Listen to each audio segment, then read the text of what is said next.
আসসালামু আলাইকুম সুধী দর্শকবিন্দু, মামুন ওয়ার্কশপ থেকে সকলকে শুভেচ্ছা ও স্বাগতম।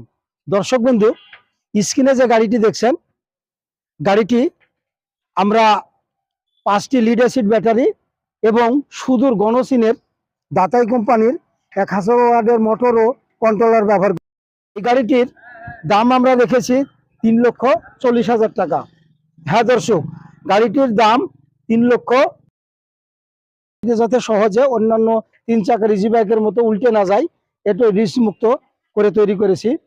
আবার গাড়িটি আমরা প্রতিটা পাল্লা এত যত্ন সহকারে তৈরি করেছি, একেবারে নাইট কোচের পাল্লার মতো এবং ছোটখাটো কার মাইক্রো গাড়ির মতো পাল্লাগুলো, এবং স্টারিংটা বল স্টারিং দ্বারা গাড়ি তৈরি করে দিয়েছি, কারণ বল স্টারিং এর গাড়ি চালাইতে খুব ভালো এবং